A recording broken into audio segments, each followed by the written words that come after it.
우리가 살고 있는 이 뉴욕이라는 도시는요, 전 세계에서 가장 똑똑한 도시입니다. 가장 정보가 빠른 도시가 이 뉴욕이에요. 여러분, 그 황소상이 있는 그 월가 있잖아요. 세계적으로 이 천재들, 아주 똑똑한 사람들, 세상의 경제를 좌우지하는 사람들이 거기에 다 몰려 있어요. 근데 여러분, 제가 한 가지 물어보고 싶은 것은, 그런 뉴욕에서 살고 있는 그들이 행복하냐라는 거예요. 그렇게 똑똑하고 그렇게 아는 게 많은데요, 정말 가정에 불화가 있고 가정이 깨지고 밤에 불면증이 있어서 잠을 자지 못하고, 여러분, 똑똑함과 지혜는 천지차이입니다. 아마도 지난 한 주간도 여러분의 말과 그 행동에 있어서 내가 왜 그런 말을 했지? 내가 왜 그런 행동을 했지? 그래서 왜 그 사람 마음을 아프게 하고 그 사람을 내가 이렇게 힘들게 했을까? 지혜롭지 못한 거죠. 그래서 후회하는 분들이 있다라는. 오늘 이 야고보 사도는 정확하게 우리에게 강력하게 지적합니다. 이 13절 말씀 같이 다시 한 번 더 봉독해 보세요. 너희 중에 지혜와 총명이 있는 자가 누구냐? 그는 선행으로 말미암아 지혜의 온유함으로 그 행함을 보일지니라. 지금 야고보 사도가 덫을 놓고 있는 걸 볼 수가 있어요. 세상 사람들은 내가 똑똑하다, 내가 지혜 있다, 그거를 막 자랑한단 말이죠. 그때 야고보 사도가 내가 지혜롭습니다, 내가 똑똑합니다, 그렇게 손들고 하는 그들을 향해서 뭐라고 얘기하냐면, 선행으로 말미암아 지혜의 온유함으로 그 행함을 보일지니라, 이렇게 얘기하는. 이 말씀이 뭐냐, 무슨 말씀입니까? 너 진짜 똑똑해? 너 진짜 지혜로워? 그러면은 행함으로 그 지혜를 보이라는 거예요. 이게 야고보 사도는 지금 공통적으로 이 말씀을 진행시키는 걸 볼 수가 있어요. 너 진짜 믿음이 있어? 그러면 믿음은 행함이 있어야 돼. 그게 믿음이야. 이거하고 똑같처럼 너 지혜 있어? 너 정말 똑똑해? 그러면 그 지혜로움, 똑똑함을 바로 행함으로 보일지라, 이렇게 얘기하는 거예요. 정말 여러분, 참된 믿음은 여러분 행함이 있는 믿음입니다. 그렇지 않으면 죽은 믿음이라고 그랬어요. 오늘 이 말씀에서 진짜 지혜는 단순히 말을 잘하고 정보가 있고 무슨 박사고 그런 거 자랑하는 것이 아니라, 그 삶 속에 들어가 보니까 보이는 것이 어떤 모습이 보여요? 온유함이 보이더라는 거예요. 여러분, 이 온유함이라고 하는 것은 헬라어로 이 프라우스라고 하는 단어를 썼는데 이미 제가 몇 번 사용했어요. 이거는 뭐냐면 길들여진 야생마라는 뜻이에요. 여러분, 야생마는 정말 에너지가 넘칩니다. 힘이 있어요. 근데 온유라고 하는 것은 주인의 통제에 길들여진 거, 그게 온유라고 하는 거예요. 그러니까 power under control입니다. 그러니까 주인이 가라고 하면 가고 멈추라고 하면 멈추는 거, 주인의 통제 아래 있는 게 온유라고 얘기하는 거예요. 힘이 없어서 가만히 있는 게 아닙니다.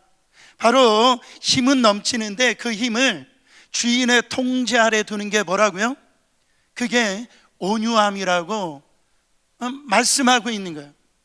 진짜 강한 사람은요, 내 감정과 내 혈기를 주인 대신 우리 하나님의 말씀 앞에 복종하는 거, 그 사람이 강한 사람이에요.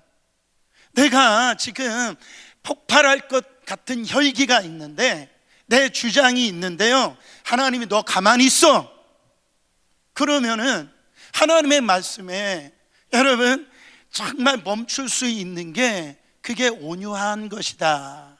그거를 뭐라고 얘기하냐면 그게 지혜롭다라는 거예요. 여러분, 이 온유함을 얘기할 때 성경에서 두 사람 인물을 볼 수가 있어요. 하나의 인물은 누구냐면 모세입니다. 모세를 성경에서 민수기서 12장 3절에 이렇게 설명합니다. 이 사람 모세는 온유함이 지면의 모든 사람보다 더하더라. 여러분, 모세를 설명하는데 이 사람은 법 없이도 살 수 있는 그런 사람. 지금 참 이런 이 이야기를 지금 하고 있는 거예요. 근데 여러분, 성경에 이 모세가 타고날 때부터 온유한 사람이 아니었어요. 이 모세는 자기 혈기를 못 견뎌가지고요, 애굽 사람을 죽인 그런 사람이에요. 그리고 하나님 앞에 말씀을 할 때 하나님 저희 입은 뻣뻣합니다. 그래가지고요 불순종하고 버티던 사람이 모세라는 거예요. 근데 이 지금 성경이 왜 그를 향해서 이 세상에 있는 모든 사람보다 온유한 사람이다, 그런 칭찬을 받고 있냐라는 거예요. 이 모세가 이 이스라엘 백성들을 출애굽시킬 때 좋기 200만 이상이나 되는 그런 백성들이 이끌어 갈 때요, 모세는 이 광야에서 연단을 받습니다. 하나님 앞에 훈련을 받아요. 광야에서 얼마나 이 훈련이 정말 혹독하냐. 하나님이 도와주시지 아니하면, 하나님이 역사하시지 않으면 내 힘으로 내 능력으로 살 수가 없구나. 그때 하나님이 역사하시잖아요. 기적을 일으키시고 이적을 일으키시고, 그거에 대해 있어서 비방하고 시세 많은 자가 나타났어요. 모세가 구스 여인을 취하니까 어떻게 리더가 그럴 수 있느냐, 너만 지도자냐, 그거를 비방하고 그거를 갖다가 대적하는 사람이 나왔는데, 다른 사람도 아닌 자기 누이였던 이 미리암과 자기 형이었던 아론이 자기를 막 비방하는 거예요. 자기를 대적하는 거예요. 여러분, 모세 입장에서 여러분 같으면 뭐라고 얘기하겠어요? 내가 지금까지 어떻게 해왔는데 나한테 이럴 수 있어, 막 이렇게 얘기할 거 아니겠어요? 근데 성경에 보니까 모세는요 참 기가 막히게 한마디를 안 해요. 거기서 아무런 이 대응을 하지 않는 걸 볼 수가 있어요. 하나님 앞에 훈련을 받은 거예요. 자기 혈기가 다스려진 거예요. 여러분, 혹시 내가 억울함을 당하고 내가 이런 비난을 당하고요, 그럴 때 여러분, 그때 나의 어떤 혈기를 주장할 때는 하나님이 팔짱을 끼십니다. 역사하는 끼죠. 근데 그때 하나님 손에 맡기게 되어질 때 하나님이 여러분의 방패가 되어 주시는 거예요. 성경에 보니까 하나님이 갑자기 나타나셔가지고 미리암을 갖다 나병으로, 병으로 이렇게 치시는 걸 볼 수가 있어요. 물론 모세의 기도를 통해서 그게 낫지만은 하나님이 역사를 하시더라는 거예요. 여러분, 바로 온유한 자가 결국은 승리합니다. 그래서 세상은 목소리 큰 사람이 막 이렇게 이기는 것 같지 않아요? 아니에요. 성경이 뭐라고 말씀합니까? 결국 땅의 기업을 받는 자는 온유한 자다, 주님께서 말씀을 하셨다라는 거예요. 그러니까 사랑하는 성도 여러분, 참더라도 끝까지 참고, 품더라도 끝까지 품고, 여러분 끝까지 하나님의 통제를 받는 사람이 온유한 사람인데, 그 사람이 지혜로운 사람이라는 거예요. 오늘 야고보 사도는 이 모세를 이야기를 하고, 두 번째는 바로 우리 예수님이 바로 온유한 분이세요. 마태복음 11장 29절에 뭐라고 말씀합니까? 나는 마음이 온유하고 겸손하니 나의 멍에를 메고 내게 배우라. 그리하면 너의 마음이 쉼을 얻으리라. 여러분, 교만한 사람 만나잖아요. 쉼을 얻는 게 아니라 짐을 얻어요. 짐을. 그래서 근데 온유한 사람을 만나면 쉼을 얻어요. 마음이 편안해져요. 마음이 막 짐이 가벼워지는 걸 느낀단 말이에요. 근데 어떤 사람은요, 막 쇳덩이 같은 짐을 지게 하는 것 같은 그런 사람이 있어요. 여러분 생각에 저 사람이 모든 일에 철두철미하고 완벽하고 바늘로 찔러도 뭐 피 한 방울 안 나온 사람에게 바로 그런 사람을 찾아가서 해답을 구할 것 같죠? 아니에요. 어떤 사람에게 찾아가느냐? 바로 나의 어떤 약점이나 어떤 부족함을 갖다가 이해할 수 있고 받아줄 수 있는 사람, 그 사람에게 찾아간다라는 거예요. 우리 예수님은 완벽하신 분이에요. 정말 전능하신 하나님이 있어요. 부족함이 없는 분이에요. 근데 성경에 예수님을 어떻게 설명하냐면 흠모할 만한 것이 없다라고 얘기해요. 우리 예수님을 볼품이 없다 그렇게 얘기하는.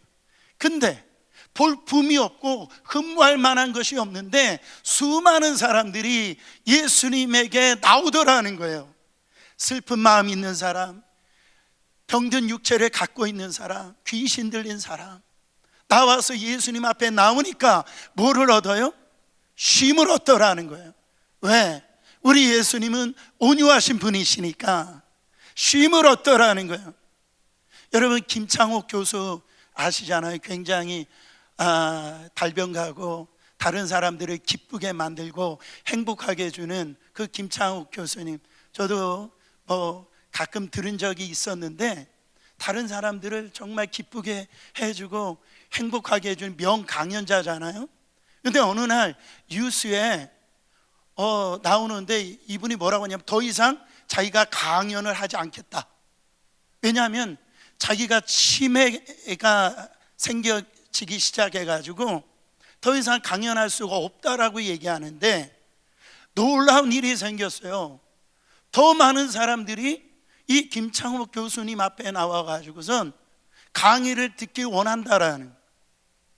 제가 그 얘기를 딱 듣고요 생각을 해봤는데, 완벽함을 가지고 모든 일에 대답을 주는 사람이 아니라 왜 이런 일이 일어났느냐, 자기 자신도 지금 그 아픔과 어려움을 그런 겪고 있는 것을 그분이 솔직하게 내놓고 공감해 주니까 사람들이 더 많이 찾더라는 거예요.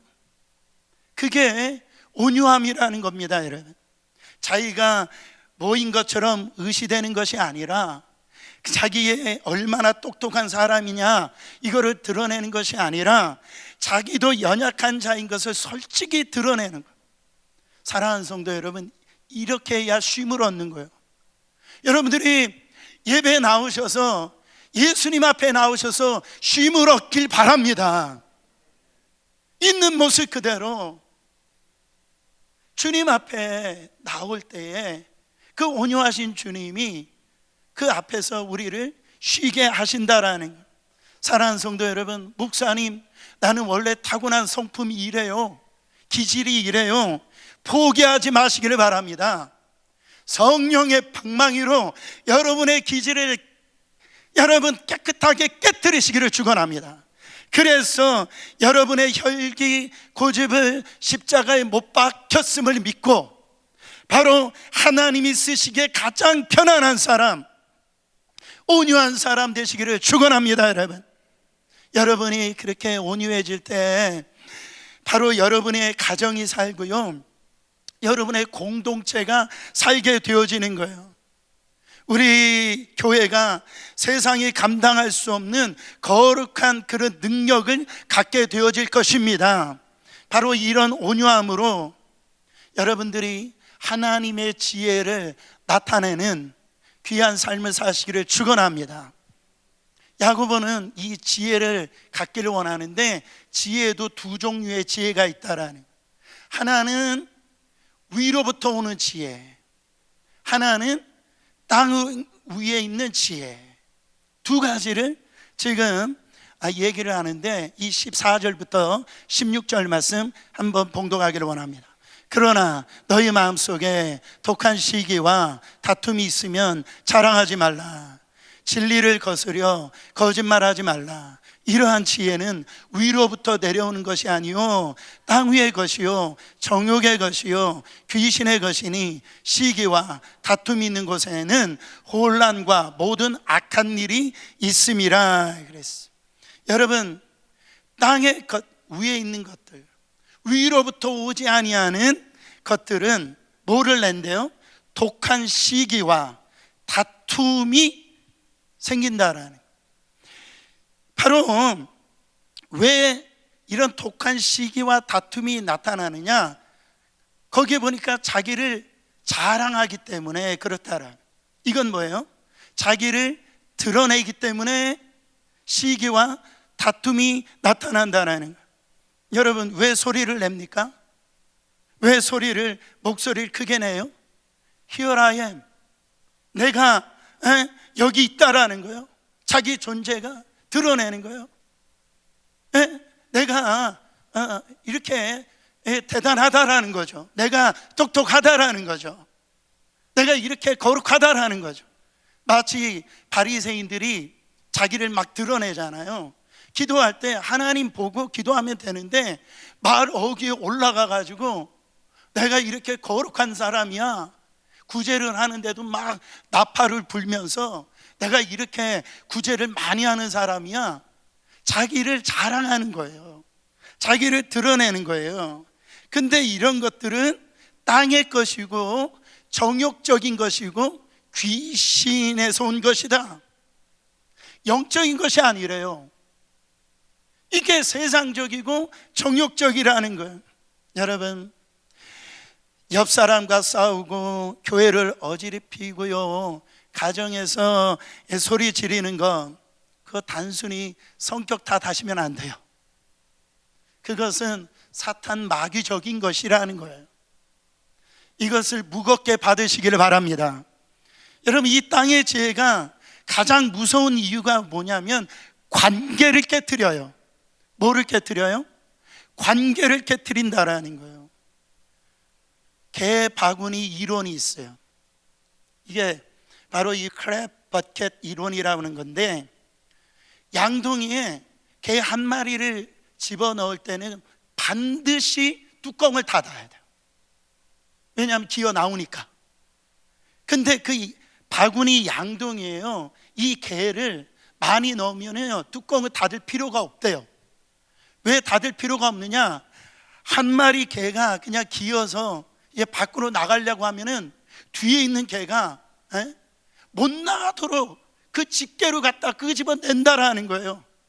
나도 못 올라갈 판에 너도 못 나간다라는 거죠. 이게 이 개바구니 이론인데, 그러니까 이건 뭐예요? 바로 너 사는 것을 내가 꼴을 못 보겠다라는 거죠. 그럼 어떻게 됩니까? 다 망한다라는 거예요. 사랑하는 성도 여러분, 16절 말씀에 보세요. 다시 한 번 더 보면 시기와 다툼이 있는 곳에는 혼란과 모든 악한 일이 있음이라. 여러분, 지금 여러분의 가정이 혼란을 겪고 계세요? 다툼을 여러분 겪고 계세요? 사업장에 끊임없는 잡음이 있습니까? 곰곰이 한번 생각해 보세요. 나만 옳다라는 거 아니에요? 내 자존심, 내 이기심, 바로 내 지혜를 앞세웠기 때문에 그렇지 않습니까?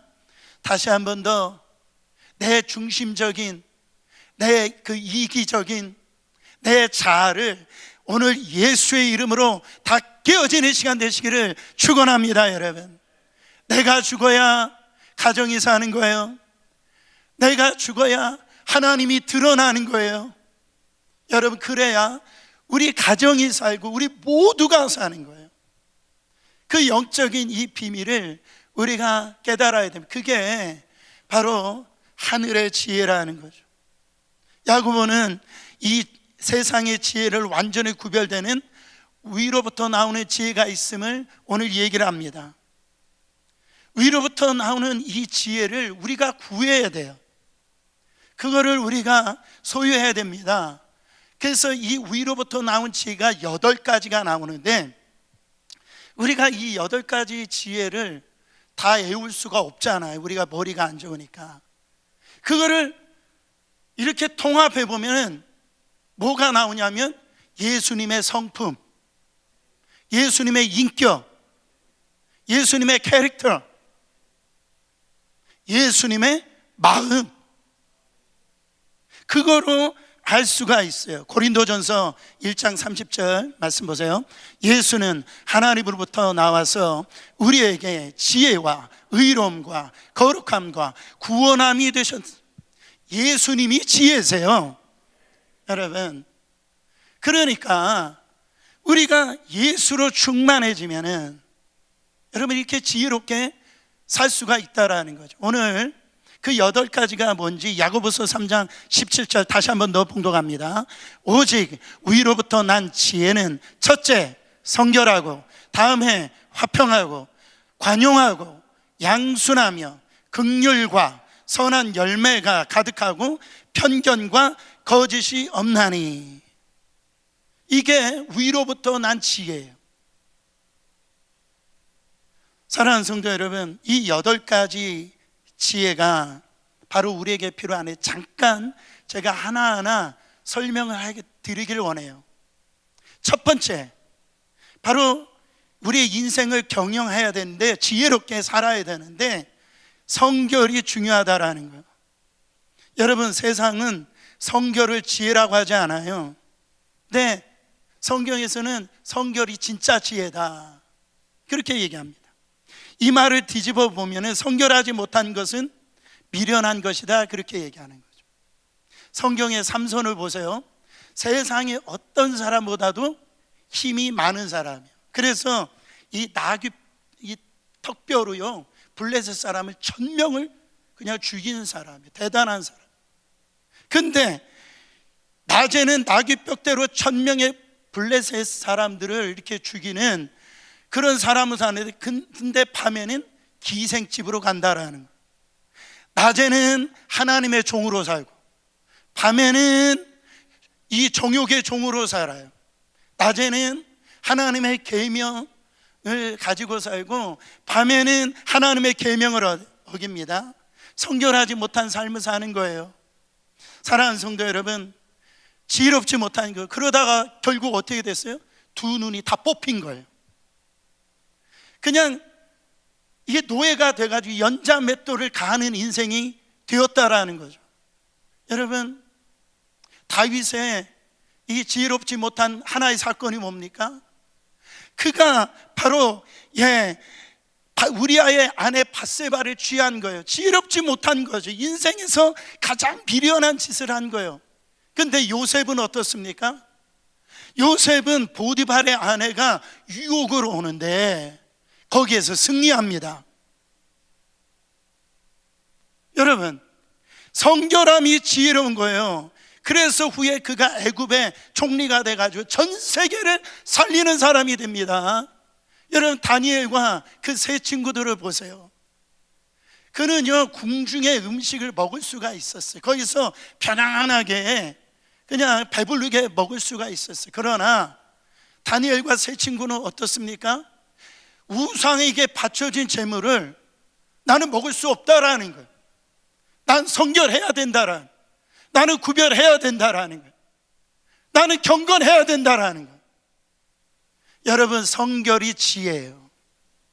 하나님이 어떻게 합니까? 그에게 세상에 보다도 세상 사람보다 뛰어난 지혜를 주고 존귀하게 하였더라, 이렇게. 저는 우리 사랑하는 성도님들이 존귀한 인생이 되기를 예수 그리스도 이름으로 축원합니다. 두 번째로, 화평함이 지혜예요. 이거는 그냥 단순하게 얘기하면 싸우지 않는 게 지혜예요. 싸우지 않는 게. 그래서 가장 미련한 사람들은 어떤 사람이냐? 교회까지 와서 싸우는 사람. 가장 미련한 거예요. 여러분, 교회가 뭐 대단한 것 같고 싸운 게 아니에요. 이거 진짜 있었던 일이에요. 피아노를 왼쪽에 놓을 건가 오른쪽에 놓을 건가, 그걸 가지고 싸우고, 교회 이 카페트를 빨간 거로 깔 거냐 파란 거로 깔 거냐, 그래가지고 교회가 쪼개진 일이 있어요. 화평함이 지혜인 줄 믿으시기를 축원합니다. 관용이 지혜예요. 너그러운 거, 그게 지혜라. 양순, 고분 순종하는 것이 양순입니다. 이건 뭐냐면 고집 부리지 않는 거예요. 그래서 성경에는 고집 부리는 것을 목이 뻣뻣하다, 그러니까 주인이 이쪽으로 이끄는데도 이 고집이 세가지고 그냥 고개를 뻣뻣하게 버티는 거예요. 여러분, 우리 가운데 이런 분들이 많아요. 얼마나 이게 참 이 고집이 센지 몰라요. 그래가지고 이런 말 하지 마세요. 목사님, 나는 한번 정하면 그 길로만 갑니다, 이렇게. 여러분, 주님이 다른 길이 있으면 그 길로 가야죠. 주님이 이끄시는 대로 가는 게 지혜라니까요. 주님이 인도하시는 대로 가는 게 지혜예요. 내 고집, 그것대로 가는 건 미련한 거예요. 여러분, 긍휼이 지혜입니다. 정말 우리 교회에 고집 부리는 사람이 없기를 축원합니다. 긍휼이 지혜예요. 긍휼이 여기면 긍휼함을 받는다라고 그랬어요. 성경에서 보면은 1만 달란트 그 빚진 자는 자기 힘으로 그거를 갚을 수 있는 능력이 없어요. 그때 주인이 그거를 은혜로 갚아줍니다. 여러분, 상상할 수 없는 은혜를 받은 거예요. 근데 그 은혜를 받은 사람이 자기에게 100데나리온, 그 빚진 자를 갖다가 어떻게 합니까? 갚으라고 하는 거예요.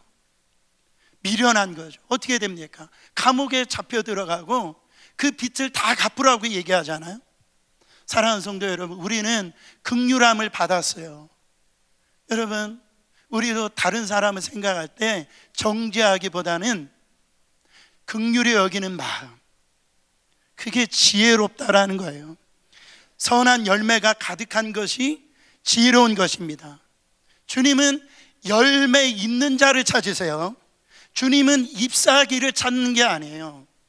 여러분, 이 나무는요 바로 잎사귀를 찾아요. 왜? 잎사귀를 통해서 자기 유익, 광합성 작용을 해가지고 자기 유익함을 얻잖아요. 근데 우리 주님은 열매를 찾으신다고요. 왜 열매를 찾으실까요? 이 열매는 자기를 위해서 있는 게 아니에요. 남을 위해서 있는 거예요.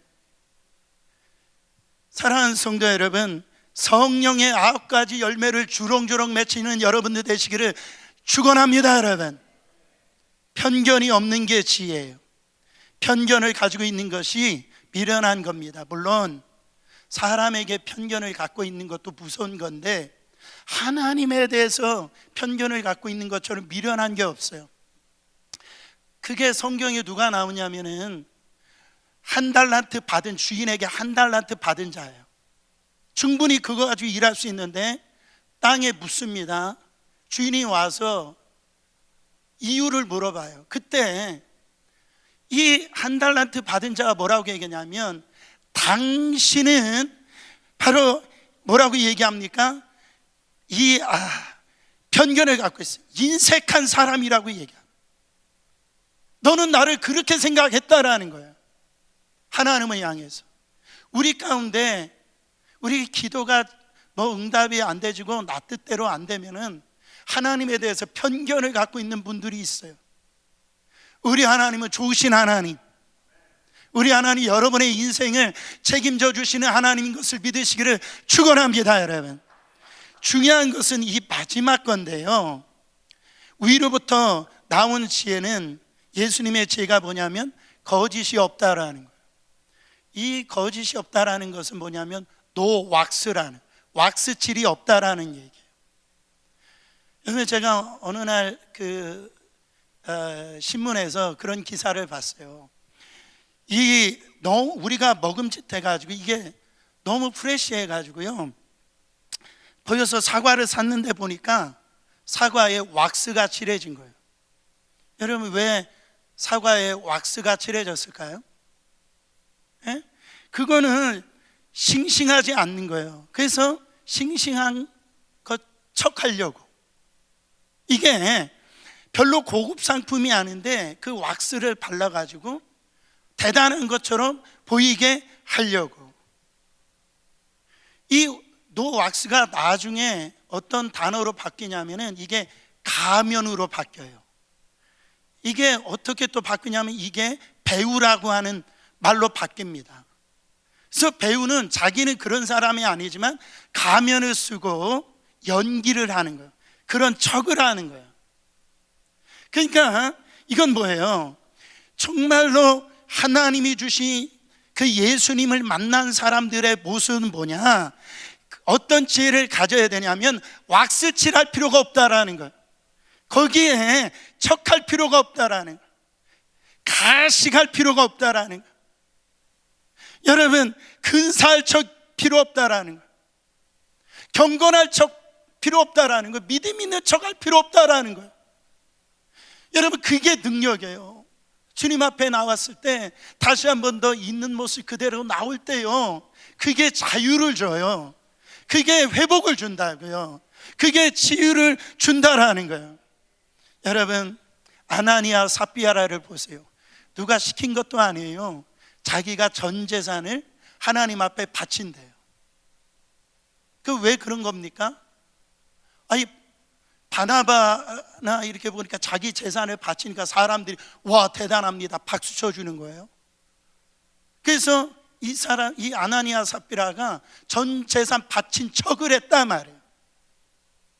그럴 필요가 없는데 여러분, 얼마나 이게 미련한 짓입니까? 여러분, 정말 우리 안에 우리에 있는 육신의 이 옷을 다 벗어버리고 하나님 앞에 있는 모습 그대로 척하는 시간, 이 신앙 갖지 마세요. 경건한 척하고 뭔가 아는 척하고 내가 지혜로운 척하고 그거 다 거짓된 것이라고 말씀하고 있어요. 사랑하는 성도 여러분, 이 8가지는 자 한번 읽어보세요. 첫째, 둘째, 화평함. 셋째, 관용. 넷째, 양순. 다섯째, 긍휼. 여섯째, 선한 열매. 일곱째, 편견이 없는 거. 여덟째, 거짓이 없는 거. 이거 다 외우지 못하는데 바로 이게 뭐라고 얘기하냐면 예수님의 성품, 예수님의 캐릭터라는 거예요. 예수님의 성품을 가진 자가 세상에서 가장 지혜로운 자라. D.L. 무디 목사님은 이렇게 말을 했어요. 인격, 캐릭터, 성품은 어두운 곳에서 당신이 혼자 있을 때의 모습이다. 당신이 지혜로운 사람인지는 강단 위가 아니라 아무도 보지 않는 가정에서, 직장에서 드러난다. 앞에 있는 박윤선 목사가 회개합니다. 여러분, 교회에서 보면은 참 훌륭한 인격을 갖고 있는 것 같아요. 성품을 갖고 있는 것 같아요. 근데 아무도 보지 않는 집에 가서 여러분, 남편과 아내에게, 자식에게 그게 나타나는 그 모습이 지혜로운 사람인지 아닌지가 거기서 드러난다라는 거예요. 사랑하는 성도 여러분, 2026년도 이 한 해에 스펙을 쌓으려고 하지 말고 예수님 성품 쌓으시기를 축원합니다. 그게 최고의 스펙이라는 거예요. 누가 나를 이렇게 찔러도 솜 이불처럼 이렇게 받아주는 사람, 누군가 나를 무시해도 예수님의 마음으로 그냥 껄껄 웃어주는 사람 있잖아요. 그 사람이 진짜 고수고 그 사람이 진짜 하늘의 지혜를 가진 사람이라는. 그러면 어떤 일이 있느냐, 이게 마지막이 중요한데 18절 말씀 큰 소리로 함께 읽어보세요. 화평하게 하는 자들은 화평을 심어 의의 열매를 거두리나 참된 지혜는 평화를 이루고 바로 그 평화 속에서 의의 열매를 맺게 되어진다는, 결국은 이게 만고의 진리입니다. 만고의 진리가 뭐예요? 심은 대로 거둔다라는 거예요. 콩 심은 데 콩 나고 팥 심은 데 밭나고 가는 말이 고와야 오는 말이 곱다라는 거예요. 이게 만고의 진리예요. 근데 많은 성도들이 가시를 심어 놓고요, 포도를 얻으려고 그래요. 남편에게, 아내에게 아주 그냥 독한 말, 그 가시를 막 뱉어놓고 사랑을 받으려고 그래요. 아이들에게요, 분노를 막 심어놓고 효도를 바란단 말이에요. 교회에 와서 불평, 불만을 심어놓고요, 은혜를 거두려고 한다라는 거예요. 사랑하는 성도 여러분, 그게 되냐 말이죠. 천만의 말씀이라는 거. 하늘의 지혜는 지금 화평을 이루는 거예요. 화평을. 누가 참된 지혜를 가진 사람이냐? 이 땅에서 하나님의 주신 이 화평을 누리고 세상 가운데서 피스메이커로 화평을 이루어가는 사람, 저 사람이 들어가면은 그 공동체가요, 평화를 누리는 거예요. 여러분, 그것이 바로 이 성경에서 말하는 아주 중요한 지혜라는 거예요.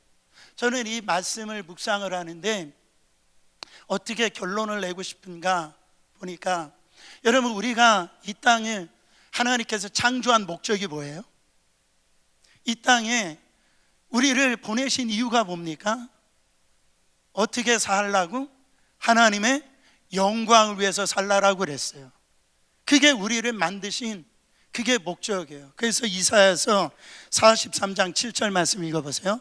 내 이름으로 불려지는 모든 자, 곧 내가 내 영광을 위하여 창조한 자를 오게 하라. 그를 내가 지었고 그를 내가 만들었느니라. 우리를 통해서 하나님 영광을 받으셔야 돼요. 믿으십니까? 그래서 고린도 전서 10장 31절에 보면, 그런즉 너희가 먹든지 마시든지 무엇을 하든지 다 하나님의 영광을 위하여서 하라.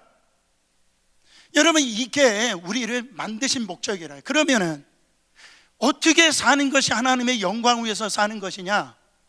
하나님의 부르심대로 사는 것이냐? 예수님이 이 땅에 오셔서 정말 구원함을 받은 자들에게는 세상의 기뻐하심을 누리는 자요, 평강을 누리는 자들이라고 그랬어요. 그 말은 뭐냐면, 우리가 하나님의 영광을 드러내고 하나님의 부르심대로 사는 것은 뭐냐면 화평을 이루어가는 삶, 그것을 누리며 사는 삶이 바로 하나님의 영광을 위해서 사는 사람이라는. 창세기 29장에 아주 귀한 말씀이 있습니다. 거기에 이 에서로 인해서 이제 장자권을 빼앗은 이 야곱이 이 하란으로 도망을 갑니다. 근데 하란에 도착했을 때 어디에 도착했냐면 우물 옆에 도착을 했어요. 근데 거기에 하란의 목자들이 거기 있었는데, 이 목자들이 먼저 왔는데도요, 그 우물의 그 뚜껑을 열고 물을 마셔야 되는데도 마시지를 않는 거예요. 그래서 이 야곱이 물어보는 거죠. 왜 물을 마시지 않습니까? 그랬더니 이 하란에 있는 이 목자들이 뭐라고 얘기했냐면은, 우리에게는 법이 있다라는 거예요. 룰이 있다라는 거예요.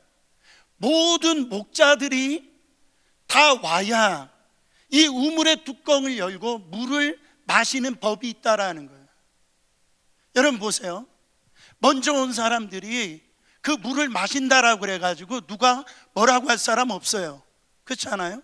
자기가 열심히 부지런해서 잠을 안 자고 그래가지고 다른 사람보다 열심히 노력해가지고 이게 우물에 도착해가지고 그 물을 마신다고 한들 누가 뭐라고 하겠어요? 근데 이 하란의 목자들이요, 기다리더라는 거예요.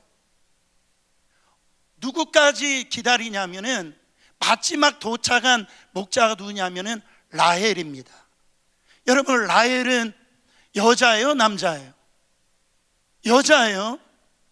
여러분, 그 당시 여자가 이 목자 역할을 한다라는 것은 그거는 불가능한 거예요. 왜 그러냐면은 여러분, 그 남자들이 양떼를 이끌고 먼저 목초지에 도착해 가지고 거기에서 이 불을 먹이고 그 머나먼 길을 가는데, 이 여자의 몸으로 그 목자 일을 한다라는 거 거의 불가능하다라는. 근데 놀라운 거는 이 성경에 보니까 라헬이 도착하자마자 그 물을 마시는 걸 볼 수가 있어요. 그러니까 세상적으로 볼 때는 불가능한데 그 불가능이 가능케 되어진 역사가 이 하란의 목자를 통해서 나타나게 되어진 거예요. 저는요, 감동이 되는 겁니다. 저는 우리 성도들이 하란의 목자들이 되시기를 축원합니다. 내 권리 주장할 수 있어요. 내가 누릴 수가 있어요. 내가 먼저 왔다라는 거예요. 내가 애썼다라는, 수고했다라는. 근데 이 하란의 목자들처럼 이렇게 베풀어주고 나눠주고 다른 사람을 살리는, 여러분, 그런 하란의 목자가 우리 어린이학교회가 되길 원합니다. 성전 건축하고도 그런 일들이 일어나길 원합니다. 그렇게 살았던 사람이 누구였냐면 이삭이 그렇게 살았어요. 여러분, 그가 우물을, 여러분, 광야에서 물이 나온다는 게 쉬운 일이에요. 우물을 팠는데 아히멜렉 이 사람들이 와가지고 그 우물을 빼앗아 가요. 근데 이 우물을 갖다가 자기 주장하지 않고 그냥 줘버려요. 또 파고 또 달라오니까 줘요. 근데 성경에 보니까 르호봇이라고 하는 곳에서 이 우물을 팠는데요, 이 아히멜렉 사람들이 뺏질 않아요. 근데 그 샘물이 가장 넓다라고 그랬어. 르호봇의 이름이 뭐냐면 하나님이 가장 넓게 만들어 주셨다, 이 말. 여러분, 정말 내가 죽으니까, 내가 베풀어 주니까, 내가 나눠 주니까 어떻게 됩니까? 하나님의 역사가 임하기 시작하는, 놀라운 일이 일어나는 거예요. 르호봇의 축복을 받으시기를 예수 그리스도 이름으로 축원합니다. 말씀을 마치면서 저는 우리가 인생을 어떻게 살아야 될까, 진짜 하늘의 지혜를 갖고 살기를 원합니다.